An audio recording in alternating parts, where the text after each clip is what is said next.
If you're a podcast host, listen up, this one's for you. My name is Allie Jackson. I'm the host of Finding Mr. Height, a dating and relationship podcast that I've been doing for 4 years now, sharing my positive and practical approach to dating that's built on my own life experience. And I wanted to share another experience that I've had, my secret behind monetizing my show. It's called Red Circle, and I was just telling my colleague about how much I love their platform. With Red Circle, not only am I getting a seamless hosting experience, but I also love the support I receive in ad sales. It's not just typical ad sales either. It's targeted opportunities based on my show and my life. And the platform is super simple. You just set your preferences and Red Circle matches you with sponsors that align with your show. You can vet every opportunity and their platform gives you great analytics. More recently too, my Red Circle team has brought me opportunities outside of my podcast on social media to really augment the podcast partnerships, bring them full circle. I just can't recommend them enough. If you want to give it a try, go to redcircle.com to get your free trial. That's redcircle.com for a free trial. This is a podcast from Minute Media.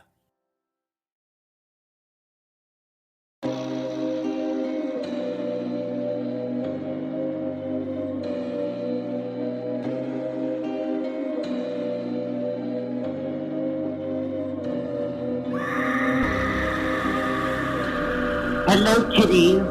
This is your Julie, the Crypt Keeper, and you're listening to Slasher Radio.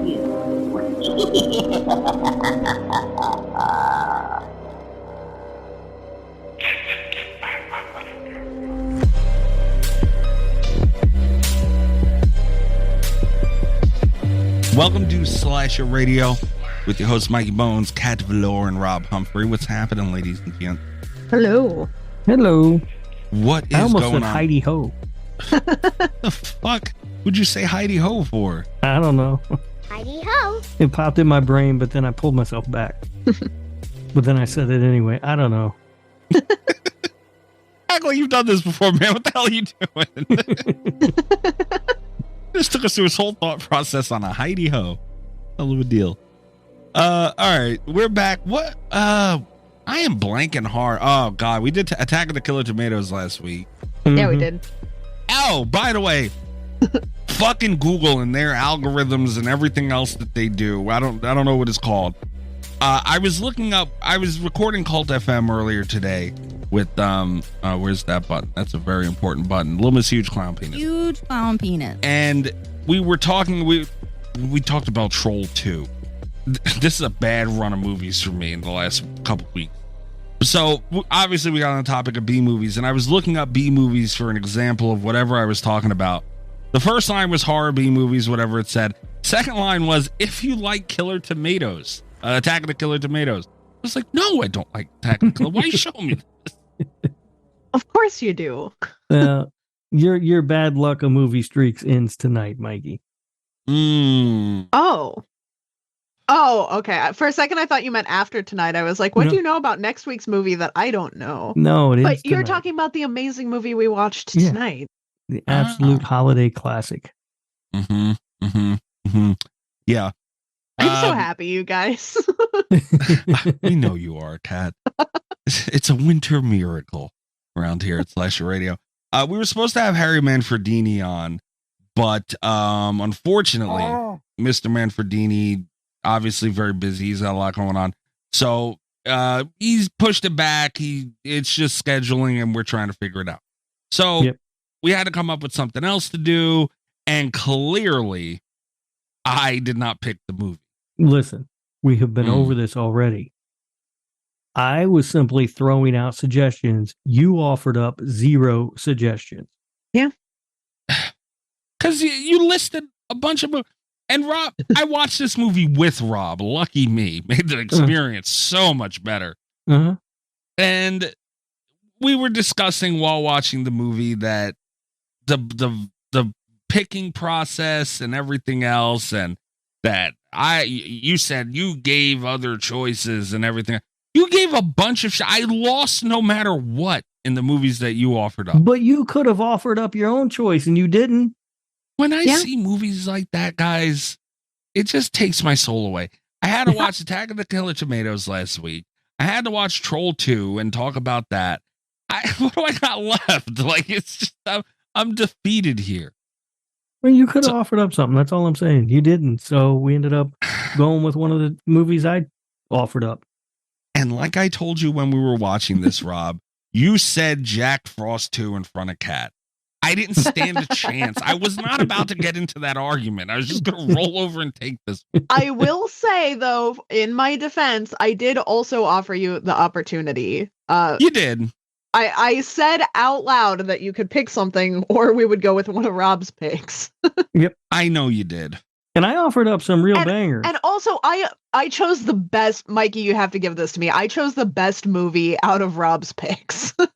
No. Well, what was it? Yes. Go ahead, Rob. What were they? The other options were Black Christmas 2019. Ugh. Because I thought it'd be funny. Yeah, hold on. Go ahead. And Ginger Dead Man. Yeah. Uh-huh. And then Kat also threw in Black Xmas. Mm-hmm. I don't know what you've got against the Black Christmas franchise. And out of all four of them, I think we can all agree that this was the best one. Absolutely. Well, don't give it away. Oh, come on, man. There is no way. So, yeah, we're talking Jack Frost 2, Revenge of the Mutant Killer Snowman. And we have a voicemail this week. We're going to get to drink roll call shortly. We got a little bit of horror news. There's really not all too much. And then we'll get into the movie. So do you guys want to start? Well, let's get through drink roll call. Actually, this is a big voicemail. Let's get the voicemail first. Okay. I'm very excited. The number, Sounds if good. anybody else wants to call and leave a voicemail, the number is 917-397-KILL. Trace the call. It's coming from inside the house. 917-397-5455. You can leave a voicemail for the show. We'll air it and discuss it. And you can also send a text message. Go ahead, Rob. You can send a text to that. Yeah, there it is. To annoy me any further. But you can also send a text message if you'd like. We'll read it on the show and discuss it like you're about to hear now. Here is our voicemail. I usually don't listen to these, but what happens is the thing that we use for our number, when people leave a message under it, like it transcribes it. So I see something, and I seen something in this, and I was like, holy shit. And I had to see if it transcribed it. Some of these transcriptions are funny. Mhm. They're very far from what the people say. Yeah, I know. Yeah. It's like when I try to get Siri to send a text by just telling her what to say. Somehow the word spaghetti always ends up in there. Some dumb shit, For you, I believe it. Yeah, it's about right. Siri's listening at all times, Rob. Maybe you should think about how you act throughout the day. Just saying. But anyway, so here is the voicemail from this week.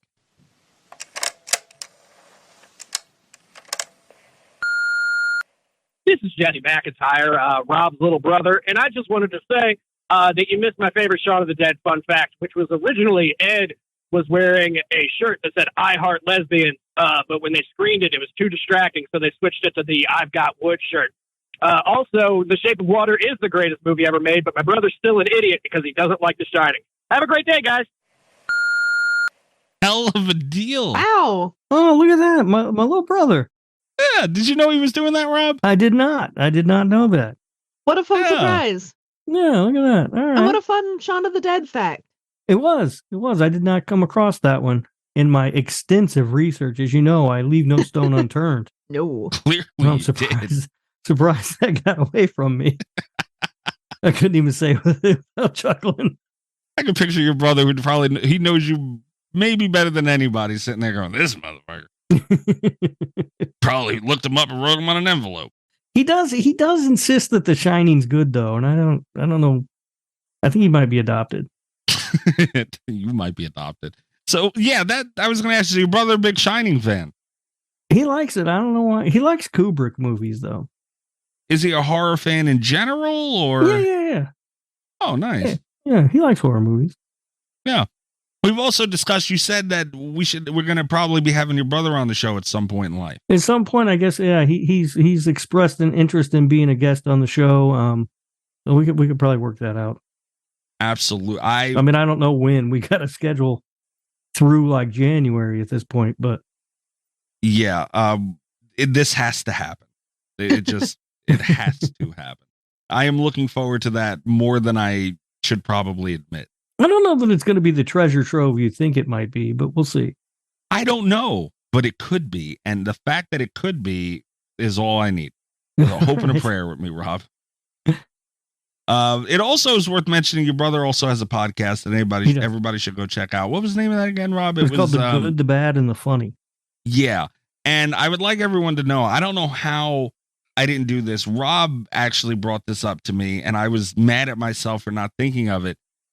This is more of a behind the scenes thing, I guess, that we joke about a lot. Mm-hmm.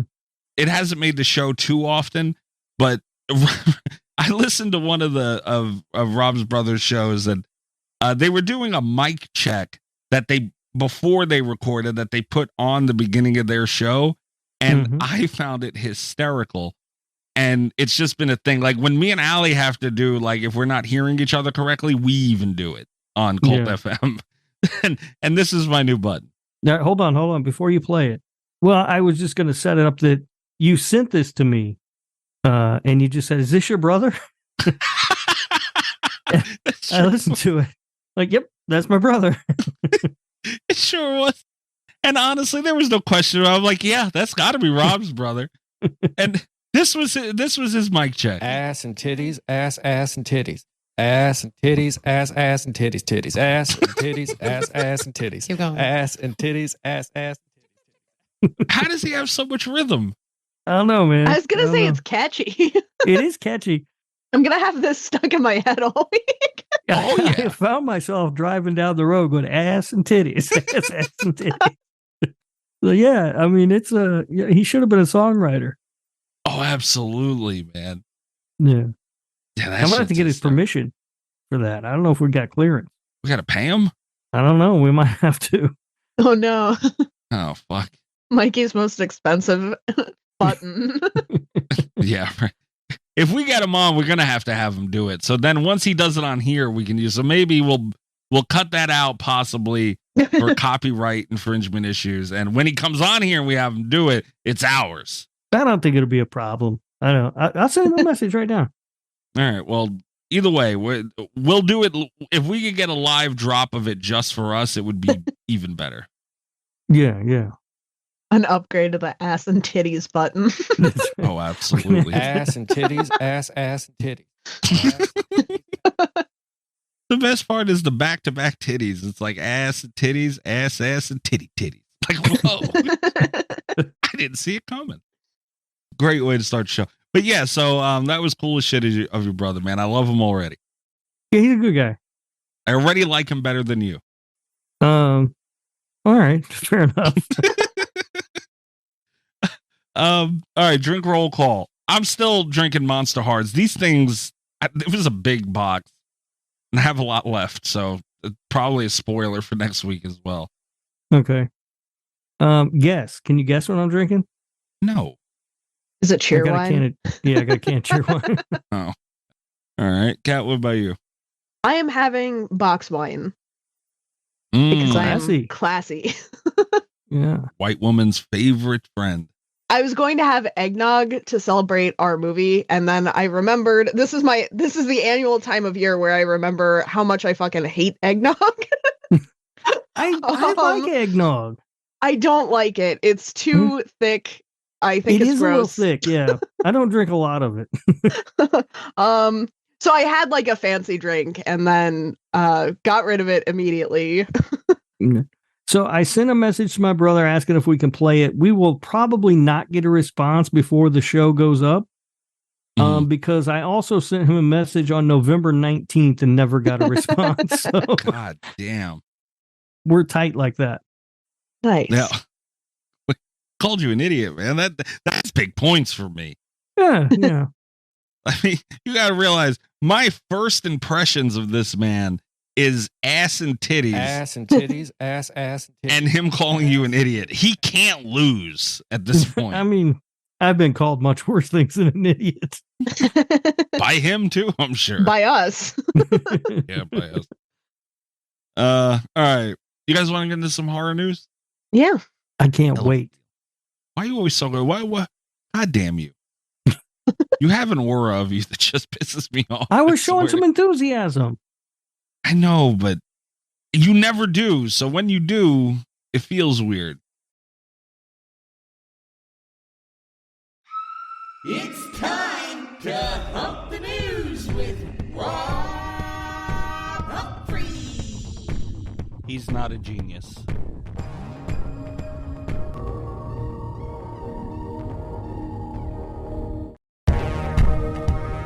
There's not a ton. I'm going to send you guys a link. Everyone listening can go to Bloody Disgusting or NECA. Yeah, making me do work. God, there's that enthusiasm again. There. NECA is releasing 20 years of House of a Thousand Corpses, and they're putting out Captain Spaulding and Otis figures. Rob, you're a figure You made guy. me do work to see this dumb shit. You like NECA figures? You're a resident figure guy. You've got to weigh in. I'm not a figure guy, first of all. Secondly, I have 2 NECA figures, one of which is Dr. Chalice, and so there's no way I wasn't going to buy that one. That's fair. That's 2 more figures than I have. But I have 3 figures. One of them's just not NECA. I don't want to talk about my figures. Okay, asking personal questions. All right. No, I'm not. To answer your question, no, I will not be buying these. Secondly, they look great though. NECA always does a really good job with their stuff. Yeah, and Otis looks cool too. But man, that Captain Spaulding is so good. Oh.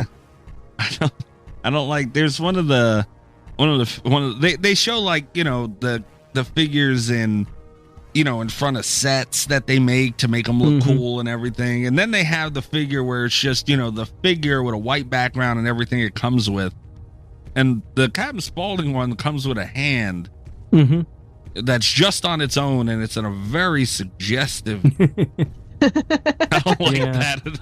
What can you do with these figures, man? Anything you want. Clearly. But yeah, those look really cool. So any figure fans out there, I mean, the Captain Spaulding one looks phenomenal. The oldest one looks cool. The next thing I want to talk about was the Black Phone 2. Ethan Hawke will return, and the rest of the main cast also set to return for the upcoming sequel. Great. Hell of a deal. Show enthusiasm, Rob. Come on. I'm not excited about it. I think it's a bad idea. The Black Phone is a perfect standalone horror movie. It doesn't need a sequel, and it's going to have to be a prequel, right? If Ethan Hawke's back. Yeah. I mean, spoilers for the Black Phone, but... unless Ethan Hawke has an evil twin. Yeah, there could be that. And that's the kind of dumbass thing they do with a sequel to a movie that doesn't need a sequel. Yeah, but you know what, guys? Honestly, and I love the Black Phone. Especially, I love it the most out of us on the show. So I'm gonna stick up for it. I mean, this prequel doesn't really hurt this, depending on the direction they go. Obviously, it doesn't really hurt it much because they could pretty much make the same movie of him abducting a kid, just they did it before he got this one. I think that's kind of the problem, though, is that they'd be making the same movie. Yeah, but I feel like you could do so much. Like, he apparently was way worse to the other kids. Well, that's what I want to watch. I think that's kind of the thing. Because not only was he way worse to the other kids didn't make it. That's going to be a really bleak, time. And also, they're going to have to... So, I complained a little bit about how they upped the supernatural aspect from the short story to the movie by adding the sister, who was also psychic, which I'm still not sure was needed, but that's a whole other thing. They're going to have to roll it way back because who are the kids going to talk to on the phone if there are no dead kids? Or are there going to be more dead kids? Are all children psychic? It poses a lot of questions that I don't want answers to, I think. Yeah, I just think it's a bad idea. I mean, this to me reeks of a cash grab because there's no reason to make this movie. And the thing is, maybe Rob and I are wrong. It's happened before. It's happened before for both of us. There's a 1 in 10 chance, being generous, that this goes right, but there are about 9 ways it could go wrong. It just seems really high risk, low reward. And that's the thing, even if it's a fine movie, even if it's a fun theater experience, I think still it's pretty likely that we're going to look back and be like, did we need that? Like, this could be another Quiet Place 2. Yeah. I don't know, man. I'm always the one that wants more. And yeah, like I used the example before. What if they said, "Oh, Nightmare on Elm Street was great. We don't do another one." You know, the same could be said for Halloween. Yeah, sometimes it works. And I honestly, like, Ethan Hawke's performance in this was phenomenal. Mm-hmm. He could come into his own more as that character. And dude, if they do it right, obviously, I'm here for it. Yeah. You son. And that's the other thing though too. Like, Ethan Hawke is great in this movie. Yeah. But is the Grabber really a character that, like is that a character that you know requires more? I don't think so. Freddy Krueger was a character that required more, right? Like, you just wanted to see more of what he was going to do. The Grabber is just a fucking weird pedo with a fucking van. Like, I don't need to see that. With a van and a clown routine. I guess, yeah. I mean, I'm just saying, man. I want more of that. That movie was really fucking good. Well, we know you do, fucking weirdo. You son of a bitch. You know what? Where? What will kids say, huh? No respect. That's what you get. But again, we got to see. And look, if it's bad, I'm gonna be fucking pissed because I really like that first one.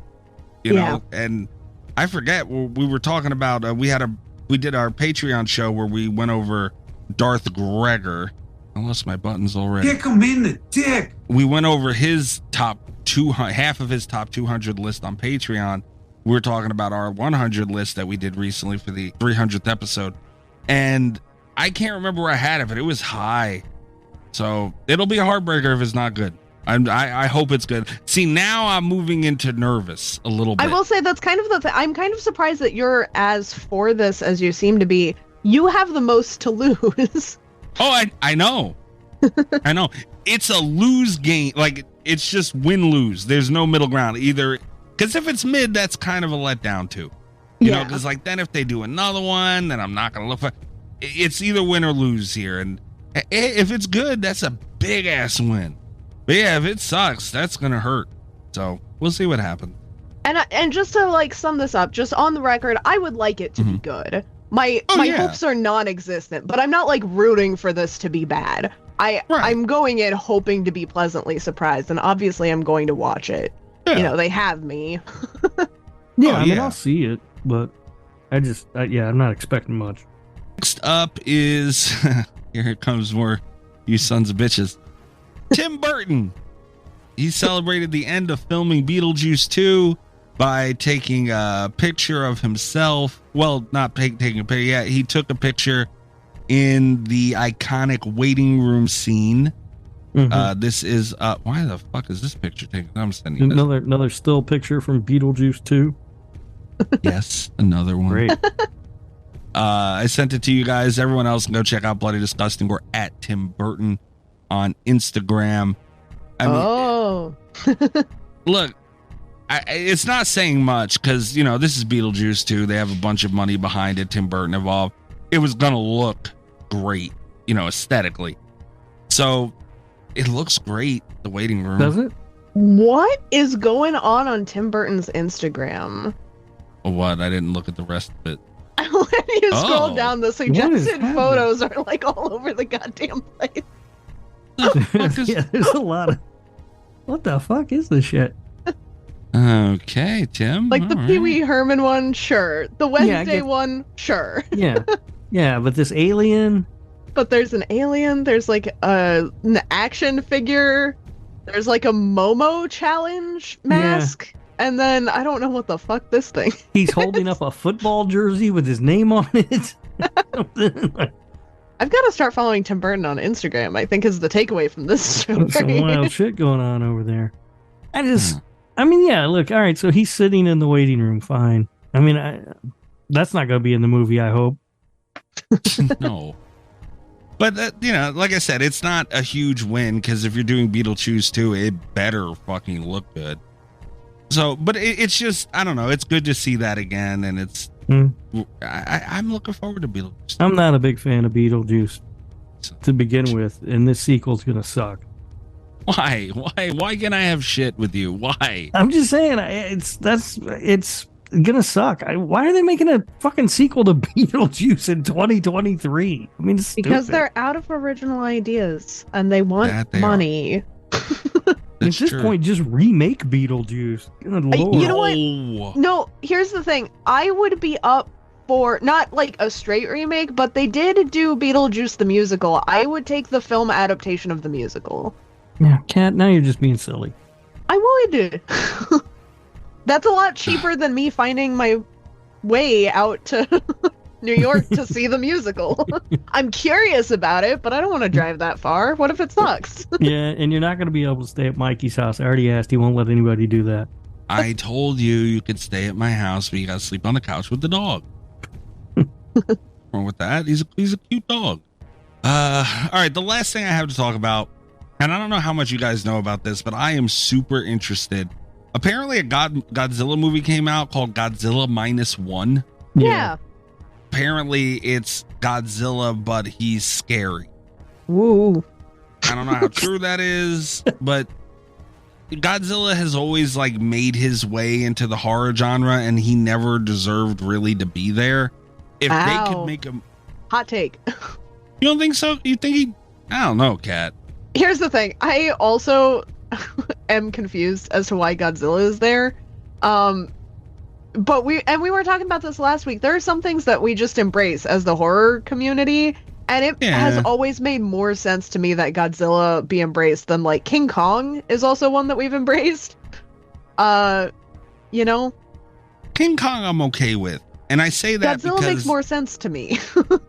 King Kong makes more sense to me. Maybe not so much for King Kong himself, but those movies and the creatures he has, they're horror. Like, just period. Especially in the last, like, 3 movies. Or, 3 or so movies. Even in Godzilla vs. Kong, when they were on Skull Island, those motherfuckers were scary. Were they? Yeah, the dinosaur gas things. Well, I thought they were. All right. I always like the Kong movies because they're true creature features, and Godzilla is just like a bunch of white people until you see Godzilla every now and then, and it's I can see him being embraced, creature design and all those things, but the movies themselves are nowhere near horror. So I don't know. I can see him being there. They're not horror movies to me. But I've always wanted, like, man, I would love to have a Godzilla movie that's actually scary, and maybe we have one. Yeah, I don't know. Godzilla's kind of confusing because I think there's like 2 or 3 different like timelines happening with Godzilla, all at the same time, and so this is not part of like that timeline of Kong versus Godzilla or whatever the fuck that shit was. No. It's a Japanese film, I guess, and I don't know much about it. I won't see it probably. Really? No. I'm not a big like the kaiju's just not my thing. Like I'm just not really into it. Me either, but I'm a sucker for these Godzilla movies. I'll sit and watch them. I usually don't rewatch them, but I'll give it a try. And that's all I have for news. I have to hit my damn button. Hit the button. Have some fun. Crazy Indian! Get the fuck out of here! You! Go ahead, go back to turning tricks in Hoboken, you pain in the ass! It's the Godzilla Mystery Corner. New feature. Gabagooli Mystery Corner -1. This is where all of our listeners anonymously send in Italian memes making fun of me for being Italian. There's no horror Italian here. I don't know why we're doing it. But apparently we're lined up for quite some time. Lucky me. What? Oh, I was gonna say, we're doing like a throwback. This is one of the first ones I got, and it keeps getting pushed back. I'm trying to clean out the folder because I got a new phone. So before before I download a bunch of new Gabagool memes into my new phone, we're trying to clear out some of the older ones. So look at fancy the cat with her fancy new phone. I don't know if it's fancy. You know, you could just delete them, right, Kat? If a year has went by, they've probably given up on their shit getting in here. The memes go up on Patreon, and this is a good one. We try and describe them on the show. Let's take a look at shit. It's fucking stupid. You say that every time. Not every time. This one's fucking stupid. It's captioned "How Italian Rappers Record," and it's a picture of a recording studio, foam and stuff on the walls, and got a microphone on a mic stand, and what looks to be Beats by Dre headphones, possibly. And the headphones are on someone's hand doing the old capiche sign in front of the fucking microphone. This was amazing. The level of detail that you went into was worth the meme submission alone. You really did put in quite the description there, Mike. You're painting us a picture. Yeah. Picture sucks. I don't like it. Seemed like you were pretty into it. No. It's terrible. This was not. It's not funny. It's just stupid.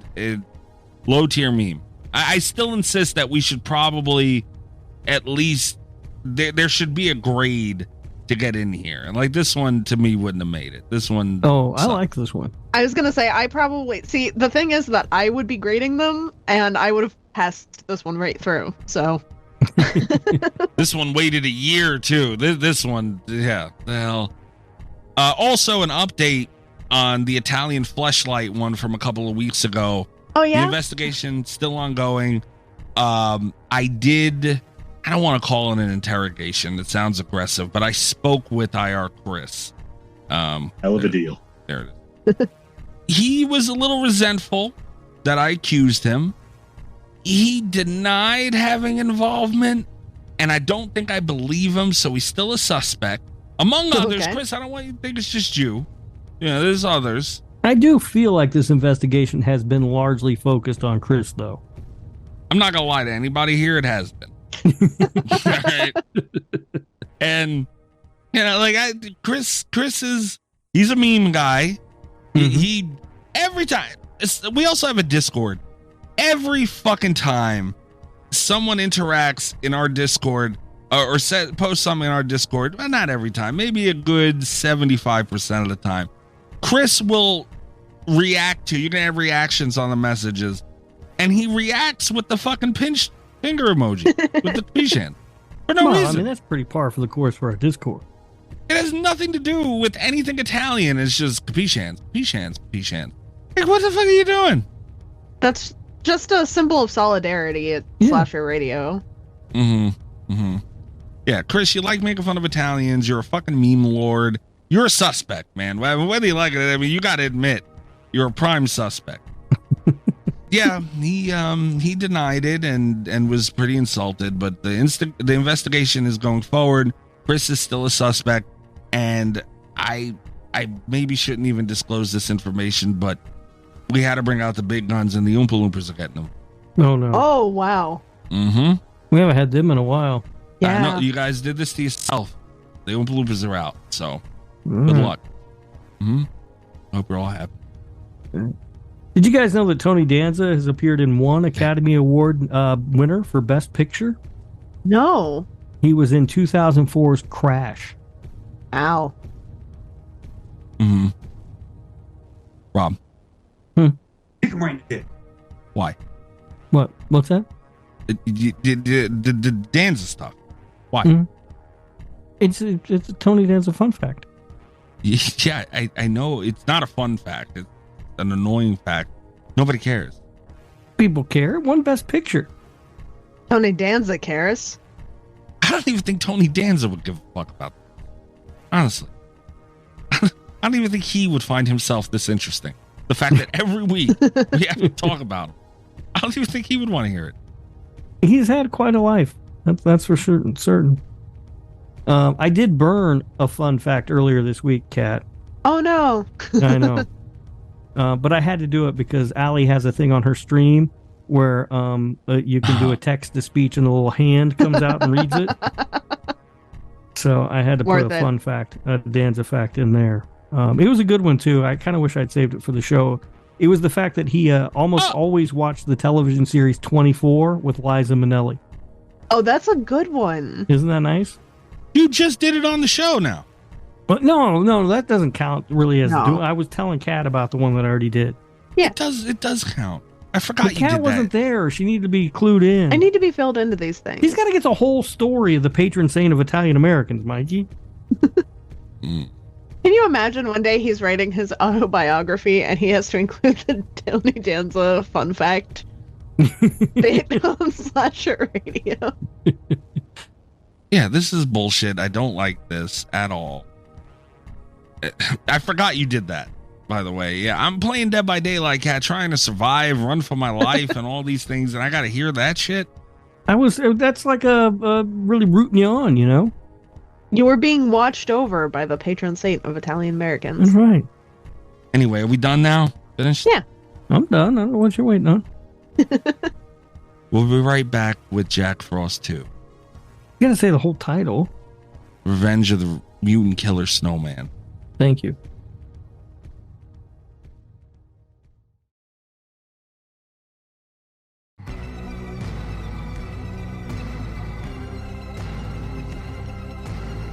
All right.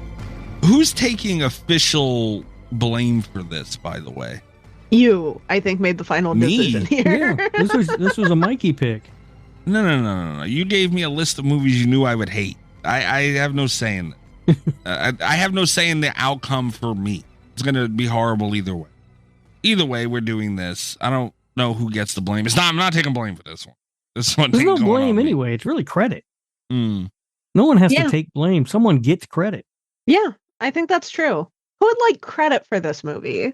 I would argue Mikey gets credit for this movie because he chose it, Mikey. but round of applause? No. No round of applause. All right. Does anybody want to go first with opening thoughts? Yeah, I'll go. I enjoyed this movie. It's a lot of fun. It's I don't think it's as good as the first one, but I think it's a solid a sequel, a solid follow up. Like I think it's right there, kind of close to that same level. This movie sucked. I didn't enjoy it at all. It is nowhere near as good as the first one. The first one was very mid. Okay, well, let's not get crazy. I said it. It was the very first 10 out of 10 movie ever on this show. Yeah. Yeah, by Cat. Which was a bit, but I don't know if it is anymore, to be honest with you. The line here is, it's always gray to me with these movies. The first one was saved by somewhat funny one-liners, and you've seen a lot of the Snowman, and he was doing his thing a lot in that movie, and like, all right, if you're into movies like that, I can understand. This was absolutely ridiculous. For anybody who hasn't seen this movie, I envy you, but it's about a killer snowman in, what was it? It's not Hawaii, the Bahamas, which for obvious reasons is absurd. And you didn't see much Snowman. It was a lot of quick shots of his face and then things flying or falling. What I'm hearing is that Mikey wants to see more Jack Frost.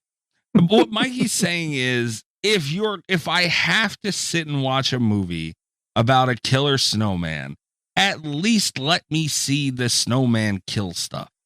Don't let me see a shot of a still snowman and then cut quickly to a badly done icicle flying or a snow anvil falling on somebody.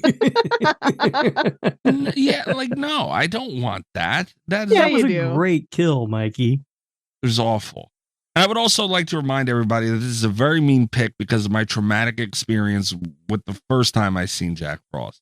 I was a young boy. Because I missed an episode? Oh, yeah. Were you sad? No, no. I was a young boy in my grandfather's room. I was sleeping with my grandparents, and I was on the floor and he made me like this little blanket set up down so I could sleep down there. And my grandfather had fell asleep. So I'm flipping through the channels looking for something to watch because I'm up. And Jack Frost. I seen it on the bottom of the TV. I was like, yeah, all right, Jack Frost. What's his name? What was the good Jack Frost? Who was in it? Michael Keaton. Michael Keaton. Tim Allen. No, that was the Santa Claus. Come on, get your head out of your ass. Yeah, it was. Santa Claus was great. So I sat down, I snuggled in, and I'm ready for some good old wholesome Jack Frost. Dude, I was fucking terrified. I was like, what the fuck? And I woke my grandfather up, turned the TV off, and, it was not a good situation. Very young. So, yeah, that every time I see this movie, it does remind me of that a little bit. So, shame on you guys, really, for putting me through this. But this isn't the original one. This is Jack Frost 2. Yeah. Still the same Snowman. Revenge of the Mutant Killer Snowman. It was the same guy. And you just said that you didn't see him in this movie. But if I have to sit and watch it, at least give me what you're billing me. At least give me that. Like if I have to watch Rubber, good example, horrible movie, but at least I seen a tire killing shit. Was I happy about it? No, but at least you gave it to me. All right. Well, Rubber's amazing, but that's a different topic. I love this movie. It's fantastic. It does everything that a sequel should do. I will say it's not quite as good as my favorite film of all time, Jack Frost. But those were just unreasonably large shoes to fill. And this one really tries, I love that they were trying that it's like, how do we up the stakes for the Killer Snowman movie? And they're like, obvious answer, we put him in the Bahamas. That's great. They make sure that the antifreeze doesn't work. Yeah. They up it's like a new thing that they have to find that kills the snowman. There's an explanation for it. I will say the one-liners, like the snappy Jack dialogue one-liners, aren't as good, but this movie does have incredible dialogue. I really appreciated some of the other quotes from the movie. The kills were great. We didn't get to see, in the first one, they had I almost called it a Muppet. They had kind of like the hand puppet-esque Jack Frost mask, with the teeth that we saw get utilized for a lot of the motion shots in the first one. And we didn't have as much of that in this one. But we did have really cool kills. I liked the anvil. I liked the metal to the face. I liked the tongs through the eyeballs. We had some really cool kills in this. And we also had some really cool shots in this one that I think they didn't quite fill the void of seeing less Jack Frost. But I think they were some creative workarounds. I really liked when the photographer was killed and we got to see the falling snapshots of that. It was a cool shot. They did some inventive stuff in this one. And I'm pretty impressed with it overall. I was extremely bored throughout half of this movie. This movie took quite something. It was way too much of these people who are not interesting, nor are they good actors. And it just was flat, boring, and they're running around. It had I Still Know What You Did Last Summer vibes to it, big time. This had to be parodying I Still Know What You Did Last Summer, right? I think it was a nice homage. Homage. And I mean, the ridiculousness picked up on this, maybe the last over a quarter of the movie, but come on, man. This thing, you guys can't even admit that the first half of this movie dragged. No, they had, first of all, amazing opening where he's talking to his therapist. Oh, yeah, that was great. Jack Frost. That was just great. And then you can call some of the characters boring. I didn't care so much about the wedding arc. No one cares about that. There were a lot of filler characters, but the Colonel and Captain Fun Oh, Captain Fun, I wanted to punch dead in his face. And Manners. The Manners was amazing. If I am sitting, Rob, you can attest, this pissed me off. If I am sitting anywhere and at a table, especially if I'm alone and I'm looking like I'm not in a good mood, if this motherfucker came over and acted all jolly and chipper and happy like that, he should have got his ass whooped. He's jumping in people's beds. He's doing all this. I hated him. I did not like him at all. Least favorite part of the movie. Go ahead and make your jokes about me hating someone named Captain Fun. All you want. But he literally hates fun. Yeah. I hate Captain Fun. That is for sure. Look, I think the boring part, what are you talking about the boring part, Mikey, the beginning? I didn't find it boring. It's like an interesting character study. They're setting up the fact that there's still trauma there from what he experienced last year. I told you looked at this movie too surface level. The story here is really about a small town sheriff who's haunted about the things that he's seen in his life, and he's trying to run from his past, but you can't run from the past. The past will always catch up to you. The past is in your DNA, Mikey. Yeah. It was way too much time on that. And everything was, what about this? What about last year? What about last year? What about, like, okay, we get it. I didn't need 50 examples of it just throughout the fucking talk about last year a couple times, show that the one dude's still scared, and move the fuck on to get these dumbass kills by a still standing snowman out of the way. That was my thought on it. Like, it's just way too much that I did. Like, it's a killer snowman movie, man. I'm not looking for character development. Like, what the hell? I mean, that's like saying you didn't like Halloween 2018 because Laurie Strode talked too much about the time Michael Myers attacked her. It's exactly the same. Yeah. But it wasn't just her in different sets talking about the same thing. She mentioned it at the beginning. Well, she didn't even mention it. Her family did. And then she mentioned it. I don't know, man. It kind of feels like she mentioned it a lot in the movie. Well, I'm saying that first, her family talked about it. And then you built up to seeing it in the restaurant when she freaked out. Then she's like, it was actually building something there. This is just this guy sitting there sulking going, but last year in the Snowman, like, fuck me, man. Just let me see the Snowman kill things. He sort of gets bailed out on that one by being right, Yeah, of course he's right. The movie's named Revenge of the Mutant Killer Snowman. Yeah, he's going to be right. Hey, I thought this movie was really clever. And, I thought it was good. I thought it was fun. Snow Anvil. Clever. Snow Anvil. The Snow Anvil was genius. I mean, you got to admit, Mikey, you did not see that coming. No, I didn't. No, I did not. And, once again, another example of a movie showing me something I've never seen before. This movie showed me a lot that I had never seen before. You cannot say this was unoriginal. Certain things, sure, no. You could say that, but a lot of it, I could have went without a Snow Anvil. I could have went without that. No, I don't think so. The one kill I'll give it, the one kill that I will give this thing was when he turned the water frozen on that girl in the pool. Whatever, you gotta get over him being able to do that. Sure, I'm not even really too mad at that because then they just kept doing it, and it's like, okay, how could he survive in the Bahamas? Well, he could just make everything frozen. Okay, but the freezing the girl in the water or the water over the girl, that was kind of cool. I'll give it that, and that's it. It gets one other thing later on, but that's it. Snow Anvil, Mikey. And Snow Anvil, really, I did not like that. And the tongs? The tongs were cool. The head exploding? No. Oh. No, I won't. All right. There was something else you liked about this movie, I know. There's one other thing. You love the little Jack Frost babies.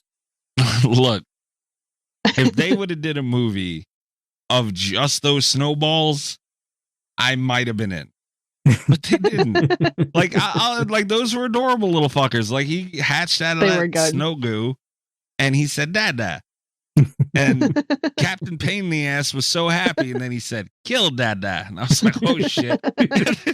Like, all right, those little bastards were adorable. It was so funny. They put him in the waffle iron. He popped up. He had all the grates on him and shit. Fair enough. Those things were pretty cool. See, classic movie. I wouldn't use the word classic. No, it's full of classic movie moments. Like I named 2. Yeah, the snowballs were cool, but see, we got to see the snowball. We did get to see the snowballs, and we've seen them in action. Not at all times. Sometimes they were just still snowballs making noises that didn't move at all. I can get over that a little if it, because it's adorable and it's fun. The snowman just standing there and not moving constantly.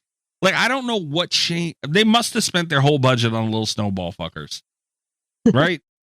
Worth it if they did. I think they spent their whole budget on going to the Bahamas.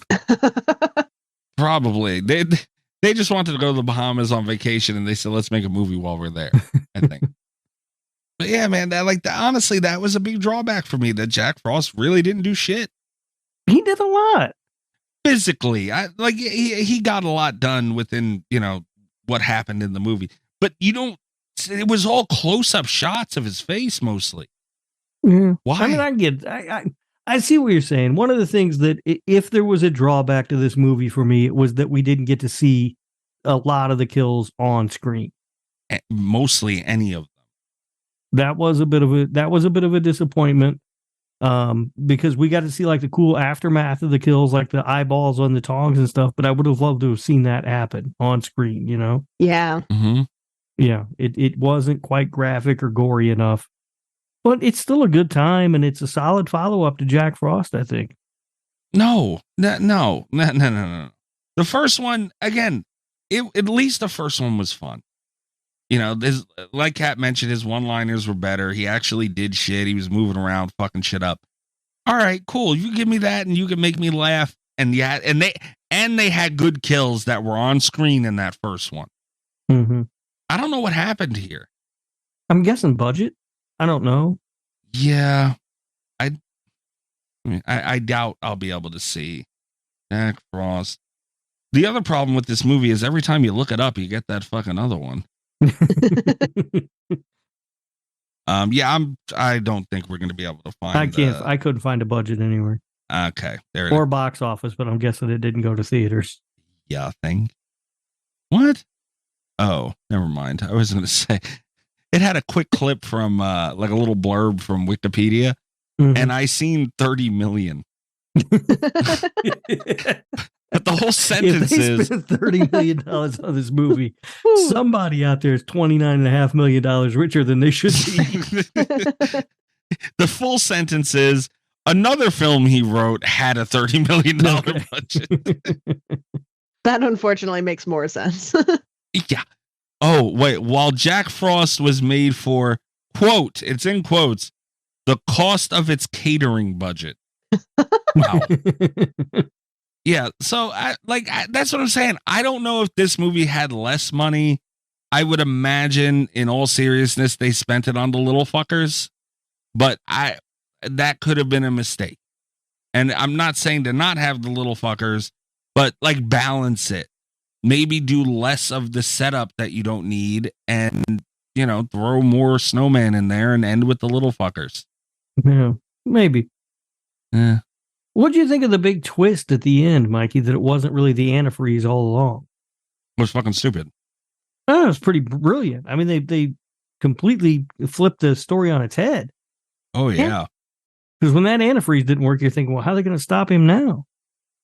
Yeah, they had that elaborate setup to cover the antifreeze in like a tarp or whatever it was that was white, so the Snowman would think that's what it was. Because he didn't move the whole movie. And that's the time he decided to fucking walk a little bit, and he walked right into it. Well, look, if there is a time for him to move, it's got to be then for him to spring the trap. Understood. But he is watching them this whole time and followed them to the Bahamas to do this. And he didn't see them set all of that up. Well, maybe he did. Maybe he just knew the antifreeze wouldn't stop him. It was a display of power, Mikey. Yeah, it's a power move. I don't know what else you want me to say about that. It was. I guess that got us the little snow fuckers, though. Yeah. So I can't be too mad at it, I guess. But yeah, I understand what it sounds like when I poke at stuff like that for a movie like this. But like, come on, dude. They could have did anything.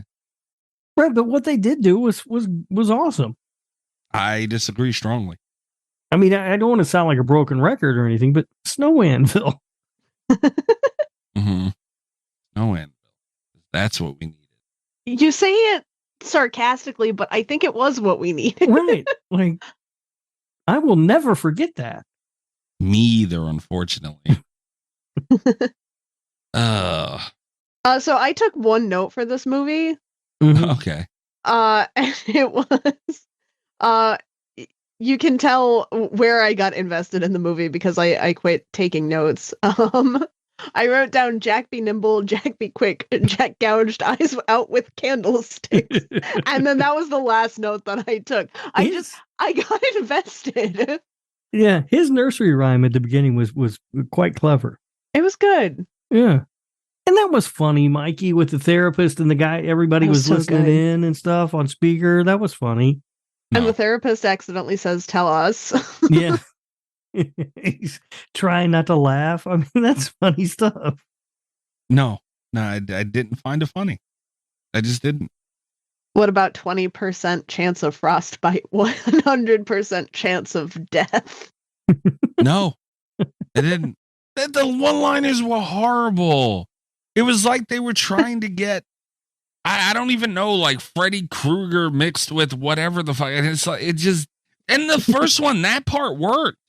You know, the one-liners were pretty good for what they were. I can see my house from here. But it was a decline all the way around in this one for me. And you're putting in the Bahamas in the first place. Like, why the hell would you do that? What about when he turned himself into ice cubes so he could be rubbed on that model's nipples? As smart as that was to do, like if I could do that, I wouldn't be opposed to doing it. But okay, whatever. I don't. What am I supposed to say about that? It was ridiculous. Saying, I mean, there's a lot of funny stuff that happened in this movie, and you're shortchanging it. No, the movie shortchanged me. Ooh. Is the problem. Yeah, I do wish we had seen a little more on-screen death. Yeah. You know, I'll give you that. And yeah, it is a little weird that they sort of move backwards in that area. Yeah. And I don't quite understand why. It had to have been a budgetary thing, is the only thing I can figure. But I think that they bailed themselves out a lot with just sort of clever ideas and writing. Know, it didn't bother me. I disagree with everything. Even the part where I said they took a step backwards? Yeah. Well, no. That I agree with that one firmly. I don't understand how that. It had to be the snow fuckers. It had to be, because like that's expensive to do. Yeah, like that was honestly my biggest issue, dude, was the fact that it moved backwards the way it did, and that was a big drawback. Because you know the character, like the snowman in the first one, he was the best part. You didn't care about anybody else in that movie. No, Shannon Elizabeth. Well, yeah, all right, fair. But you just wanted to see him kill people. That was it. And I mean, people died in this, sure, but it wasn't that same way as the first one. And like that's all this movie has, the Killer Snowman. Like, I don't give a shit about anything but the Killer Snowman. And you didn't give that to me. So that's the biggest crime. Well, I think you didn't care about any of the characters. No. I mean, clearly not Captain Fun. We know you hated him, but what about Manners, though? Yeah, Manners was awesome. No. And the couple, we know they were getting married. That couple should not get married, by the way. They should not terrible for each other. And again, the sheriff with the backstory and everything. She wouldn't even let him go over there to give her a hug. We didn't ask for nothing. Yeah, like we asked for a hand job or something. They just want to hug me. Let them give you a hug. Nope, nothing. But yeah, I mean, we get taken on the psychological journey of the sheriff and all that. Nothing for you? No. And then at the end, you killed the mutant killer Snowman with bananas. Yeah, that was brilliant. How? Again, you did not see that coming. They subverted expectations. No, they didn't. They did. You didn't They see kinda bananas being the thing that was going to kill the mutant killer Snowman? That's stupid, though. But it subverted your expectations in the tradition of great slasher films like Scream. And there's a reason for it. They wrote in a reason. I'm going to ignore Rob brought up Scream. This thing. Scream's going through enough right now. You stop it. But look, make it make sense, though. It made sense. It did make sense. No, it's not good. Like, it's ridiculous. Bananas for a snowman? Why? Because he shares DNA with the sheriff. And the sheriff was allergic to bananas. That's not stupid at all. He shares DNA with a person. He's a snowman. It's science, Mikey. What do you can't, okay, Mikey, you can't be mad at the snowman sharing DNA plot point when the whole thing is about the DNA of a serial killer melting into snow. That's the whole premise of the movie. Sure I can. They never shot bananas at Chucky to kill him. That's ridiculous. That's because Chucky wasn't resurrected with the DNA of anybody else. But he had a dude and a doll, and they would never say, let's shoot banana at him. That's the answer. No, they stumbled upon the banana thing on accident, though. Yeah. They didn't just decide to try bananas. It shouldn't have been the movie in the first place. No, it made sense, Mikey. The DNA got mixed in when they did the antifreeze at the end of the first movie. God damn it. It makes perfect sense. Oh, yeah. Oh, and I don't know if you noticed this, Kat. Fuck this movie altogether because of this alone. Forget about everything else. Everything else. That motherfucker said oi. He did. He did. You notice the oi? Yeah, he sure did. Yeah. How dare he take my oi? I feel like maybe you took it from him. I didn't know he said it. You are a closet Jack Frost fan. You have been for years. This is my first and last time watching this movie ever in life. Also, did you guys notice Doug Jones was in here? I did not see Doug Jones in this movie. He played Dave, apparently. Who the fuck is Dave? Dave. He was there. Oh, he was one of the guys at the bar. Oh. No, I didn't see him. That was him. That was Doug Jones. Oh. Did not notice. From Rob's favorite horror movie. Famous for being in the greatest horror movie of all time, yeah. That's The Shape of Water, Mikey. Yeah. And then they have an end credit scene of a freezer and nothing happened. That was great, though, wasn't it? And something did happen. We learned they were still trapped in there. I was so mad. I love how long they pan in on that. Dude. It's so fucking long. I was literally out loud begging for this movie to end. I just wanted it to fucking end for like the last half hour. And then we watched this for Allie's movie night in her Discord. And I asked her to check the time. I was like, I need to know how long. And there was still like 15 minutes left. I was like, fuck. Like, all right, it's almost over. That 15 minutes felt like forever. And then two end credit scenes. The snowman was Godzilla, let's not forget. Yeah. That happened. He was Jackzilla. Yeah. Whatever he was. So that happened. And then there's another one. And I'm just like, oh my God, fucking please be over. So I'm sitting through that for nothing. Not for nothing. It was a great scene. Right. We learned that they were still trapped in the freezer. Nothing happened. This is the kind of movie where they don't leave loose ends just lying around, Mikey. They tie everything up in a nice little bow. Oh, that's what they did? Yeah. Otherwise, you wouldn't have been able to get to sleep the other night. You'd have been sitting around thinking, what happened to those people? Well, now we know they're trapped in the freezer. I have put zero thought into this movie since I got done watching it until we had to talk about it. And I can promise you, when we're done talking about it, it's gone forever. Until you rewatch it. No, this is the first and last time. I no longer have to watch this movie ever. Ever. Have to. Mm-mm.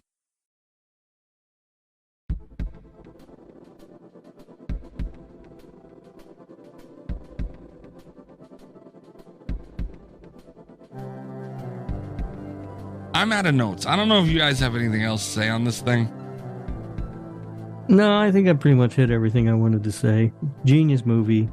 Doesn't quite reach the level of the original, but genius. It's very good. Uh-huh. He's Portnoy's around. Piss me off. All right. Do you want to move into reviews and whatnot? Yeah, I have some really troubling news about the ratings for this movie. This did not do well on the tomato meter, guys. Really? This has a 0% on Rotten Tomatoes. It's a 0%er. How many reviews did you see? It only has 6 reviews though. Okay. So smart people. It's gonna have 7 when we're done with this, and I spoiler alert. No, you said when we were done, you were never thinking about it again. Well, I'm going to leave one review and give it 7 and keep it where it's at. I can tell you that. The audience score though is 29%. So we have a nice jump there with over 5,000 ratings. We're building in the right direction. We're going in the right direction. IMDb continues the positive trend with 3.6 out of 10.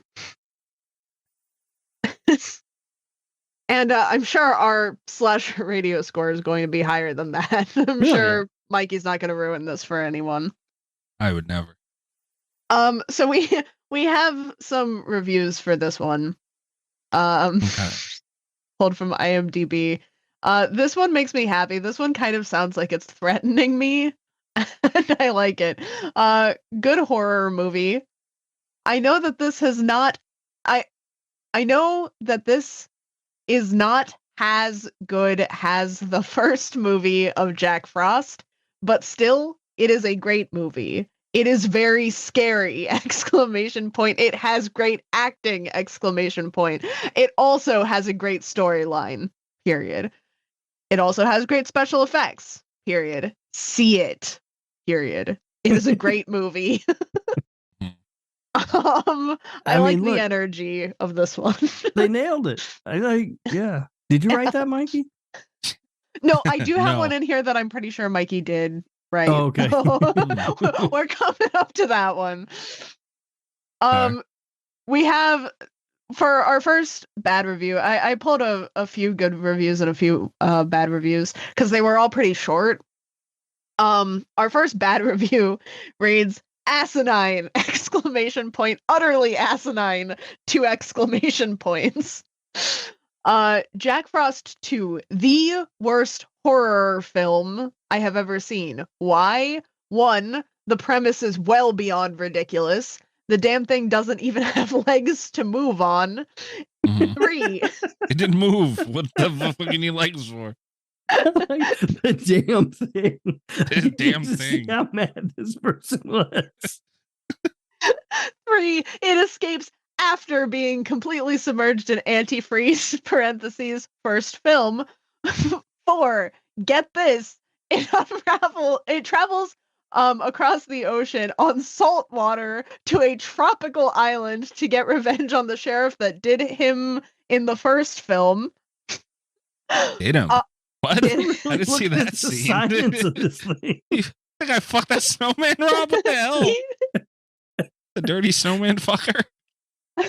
5, in quotation marks, killer snowballs. I have yet to get drunk enough to see Ginger Deadman, so as of the writing of this, Jack Frost 2 holds the distinction of being the stupidest horror, quote-unquote, film ever, even surpassing the inaneness of its predecessor, if you can believe that, parentheses, period.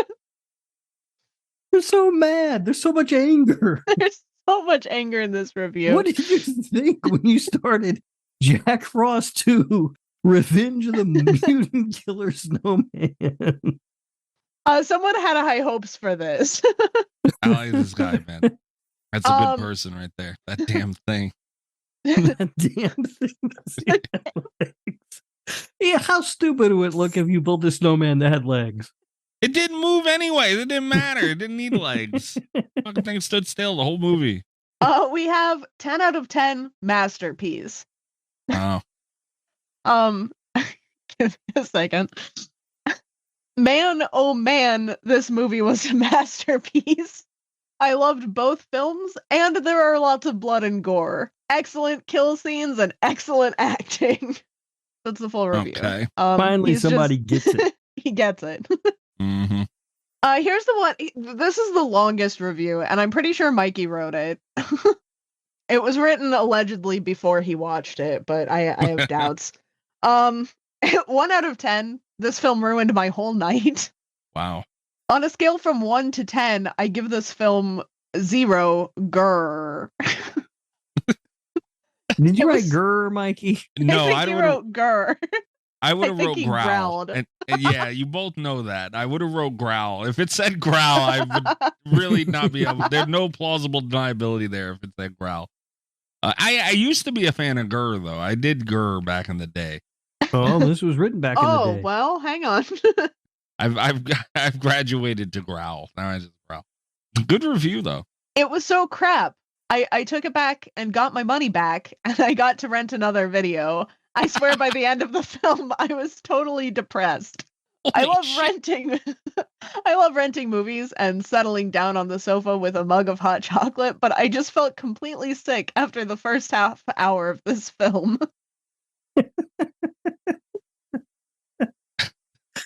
That's so his good. hot chocolate, his little blankie, ready to watch a Christmas movie. That's so beautiful, man. He gets it. Like I like this guy. Kat, does he have an email or anything? I feel like me and him should have like a cope group or something. He does not have an email, unfortunately. Damn it. He does finish the review with, "Believe me when I say this, you should, by all facts I have just mentioned, anyway, stay away from Jack Frost 2. Even Scooby-Doo is better." Oh, well, hey, now, let's not talk bad about Scooby-Doo. Like, No. Scooby-Doo. Even Scooby-Doo is better.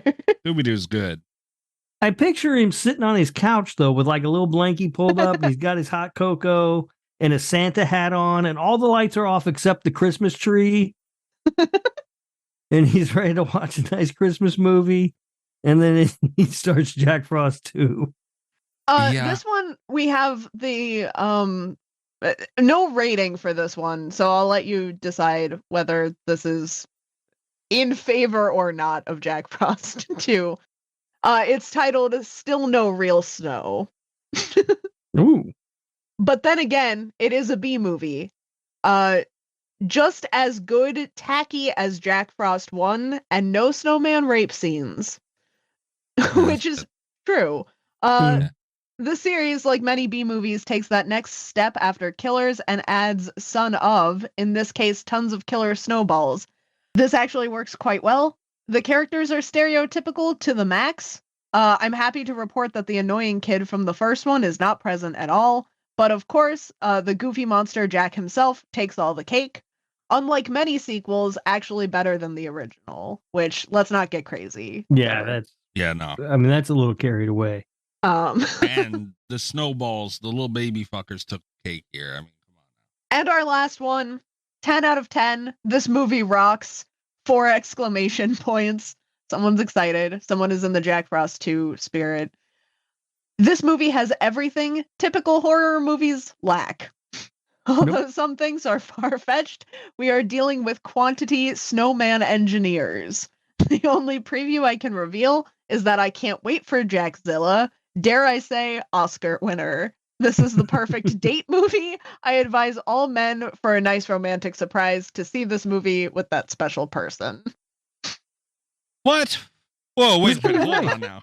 Hold on. Wait. I have to stop them there because hold on. All right. There is no way you're getting anything after you take a girl to see this. No way. I don't know, man.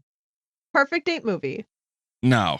And this is coming from somebody who pulled a little something watching Leprechaun in the Hood.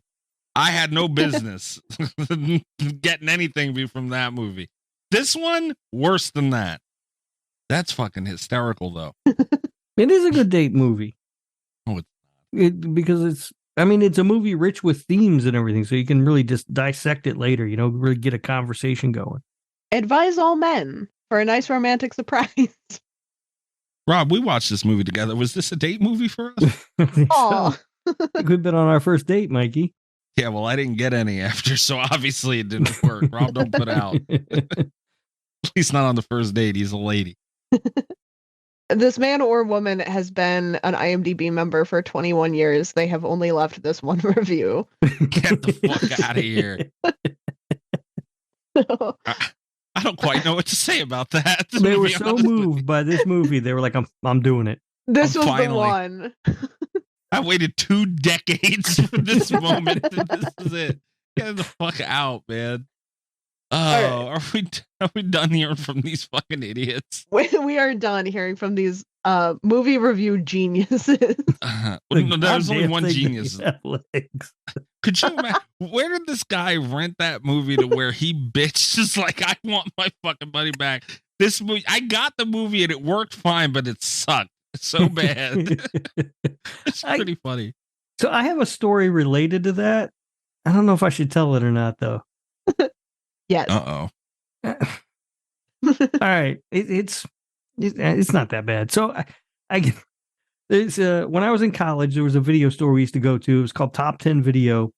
And it was, like a lot of locally owned stores that had like the little saloon doors you could go through where they kept the cartoons and stuff back there, I assume. Yeah. And we were in there one night renting some movies. And there's this guy who comes storming in. He's this big biker looking dude. And he's yelling at the guy who worked at the counter that he wanted his money back and he wanted a rental for free because this movie said it had sluts in it and there were no sluts in it. Oh my God. Wow. So, they'll do that for you, I guess, because they gave him a different movie and let him get the fuck out of there.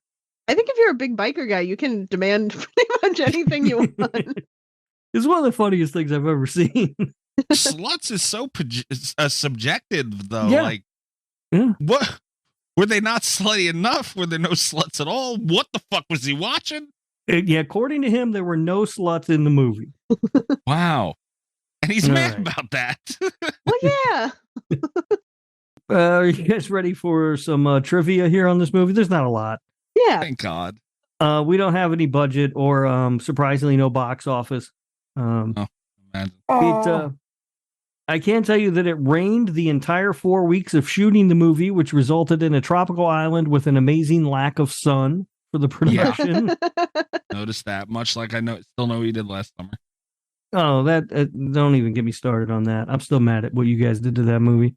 I will not get you started on it. Don't worry. The subtitle, Revenge of the Mutant Killer Snowman, was added so that people wouldn't think it was a sequel to the family film Jack Frost starring Michael Keaton. They had no problem the first time around with that confusion. They're still having problems with that now. God damn. This was nominated for an award. What? Hopefully not a Razzie. In 2001, at the second annual Golden Trailer Awards, this was nominated for Trashiest Trailer. I would imagine that was the second annual one was the last one that they did. Maybe, I don't know. And finally, in December of 2016, writer and director Michael Cooney revealed that there were plans for a third film in the series, which would have featured a giant Jack Frost known as Jackzilla. The film would have picked up a decade following the ending of the second film, with a giant Jack Frost letting loose on a city, causing destruction and mayhem. He expressed interest in making the third installment due to an advancement in special effects, and he would be happy if someone would be willing to help him make it, as it holds a special place in his heart. But so far, we have not gotten Jack Frost 3 Jackzilla. Blumhouse, get on this. Yes.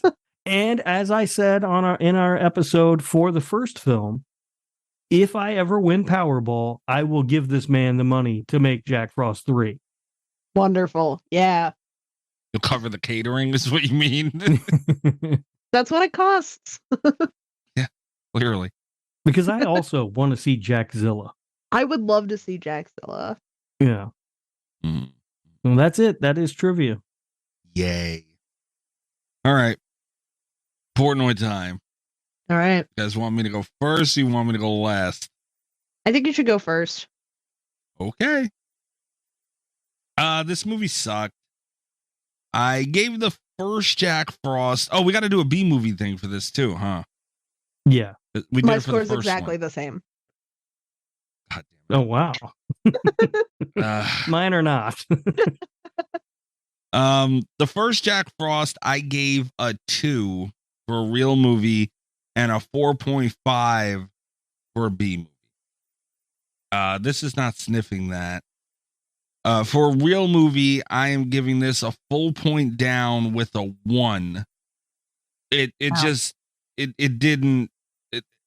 Every single decimal used in these points for me are those little snowball fuckers.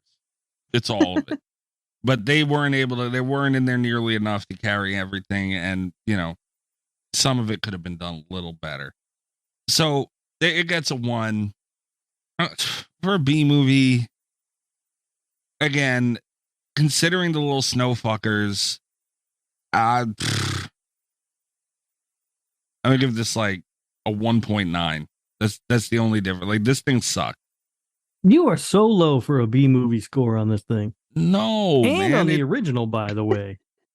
No, the original was lucky to get what it got. This one, it didn't have it. The characters weren't interesting enough, and there was a lot more characters in this one than in the first one, and a lot less Snowman. No respect for Jack Frost. No respect for Jack, especially in this one. And the kills were damn near all the kills were off screen, and I don't know what the restraints were here. That's what it's getting. This was not enjoyable. Damn the both of you. Unbelievable. Mm-hmm.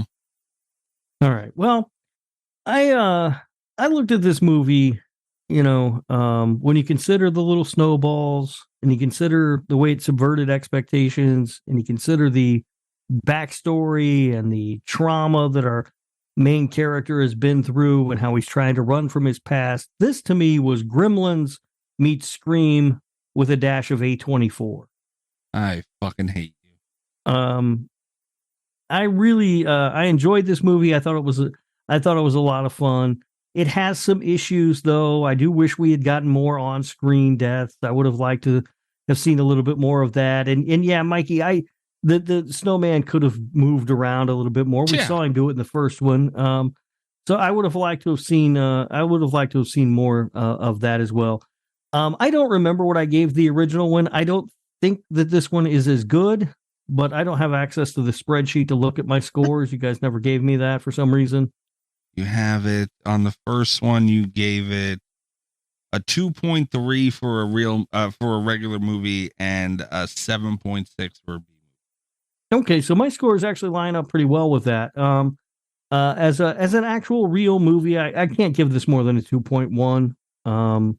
It lacks a few things, but as a B movie, as a good time, as something that I want to sit down and watch, it's a 6.9. Oh, for Christ's sake. I think that this carries the torch of my favorite movie of all time, Jack Frost, very well. It has some flaws. It's not perfect, but regardless of it being a real movie or a B movie, I'm giving it an 8 and will not be taking further questions at this time. Thank you very much. What? 8. For both of them? Uh-huh. Okay. All right. Rob. I have no questions. You have no questions? You gave it a 2.1, man. Look, I get it. I feel like having heard my scores for the original Jack Frost, I feel like those were a little low. Those were a little low. Then I'm a little concerned about that more than I am my scores for this one. I did not like this one as much as I like the original. And clearly Kat didn't either. She gave this one an 8. Good. Yeah. She gave this one an 8. She gave the original a 10. Yeah. I had the largest drop actually between the two. So but with Mikey's scores, this had no shot of being approved. No. Mikey single-handedly messed this one up. Yes, he did. You guys could have both given this 10s and it would have been approved. I don't know what you guys expect. Like, what do you think you're going to get out of this? This is what it is now. God. So next week, we're going to be having our Christmas movie. And then the week after that, the patrons, it's going to be another Patreon pick. And it's going to be another, okay. Here's what we have coming up, actually. Next week is our Christmas movie. The week after that is going to be a patron Christmas movie. So we're going to do kind of like we did last year, where it's our Christmas movie versus theirs. Right. And then after that, we kicked our ass last year, by the way. Thanks to you. And thanks to me. You picked Lake Alice. I did not. That was not I'd never even heard of that fucking movie. I did not pick Lake Alice. I actually think we can just forfeit to the patrons this year because we used our best Christmas movie this week. We did use a strong one already. That was a mistake on our part. Yeah, we fucked up, guys. Yeah. The Patreon Christmas movie is, we had a makeup Patreon pick that we had to do. So that's what is going to be. And then the week after that, so it's our Christmas movie, patron Christmas movie, and then another Patreon pick. Jesus Christ, how many movies we let the patrons pick? We had to make up for one. They didn't get one month. I think it was October. These people are starting to get on my nerves. And I want you both to know, this is going to be the one I just mentioned. That's going to be the last Patreon pick of the year. And Chris has already been mentioning how after, like, once the year is done, he is no longer obligated to be nice in the Patreon pick. Yes, I've been threatened. I expect that he will be. I have faith in Chris. You are not an intelligent person for that. And well, that's an out of context statement. Chris, very capable of picking good movies when he wants to. Extreme, one of the top. He's picked some very good movies. But when he doesn't want to. Whew. So, they really got us by the balls this month, honestly. So here we go. That obviously is a good time to sign up for Patreon, patreon.com//radio. There is a 1 week free trial. So, with the schedule coming up that we have, use it wisely. And you could sign up for a week and not pay for that week and go back and listen to all of our Patreon content and then just cancel. It is physically impossible for them to do that. So yeah, go over to patreon.com//radio. Check that out. Support the show, support indie horror. And you can follow the show at /radio on Twitter. And that's pretty much it. We got all that Christmas stuff coming up, and it's starting January. We have the slashies coming up, which means we have a lot to do. Don't worry, I'll start the spreadsheet. Goddamn. That's really it. You can check me out at Mikey's Dad. You can also check out the other show that I do called Cult FM that I do with Little Miss Huge Clown Penis. Huge Clown Penis. And that's also a horror content show. This week we talked Troll 2. Apparently, Allie started a segment on there, guys, called Make Mikey Watch. Like, that doesn't happen enough. So, Allie made me watch Troll 2. That was a fucking joy. So I talked about that, and we talked the, all the Scream bullshit drama that's going on. So listen to that where you were listening to Slasher Radio, and that's it for me. What about you, Rob? I am on X or Twitter or Twixter, whatever it's called, at Radio Rob 123. You can also listen to the other show that Kat and I do together, the Nick fucking Woo Cagecast. It's Nick effing Woo if you're searching for it, because they won't let you say fuck in the name of your show. And you can find that wherever you are listening to Slasher Radio. We will be discussing 1995's Kiss of Death. Never heard of it. Kat, what about you? You can find me on Twitter at cat_velour, VOLEUR. You can find me on the other social medias at catvelour, or check out my website where all my books are, catvelour.com. All right, guys. See you next week. Christmas time. Good night from Slasher Radio. All the best with Slasher Radio Podcast.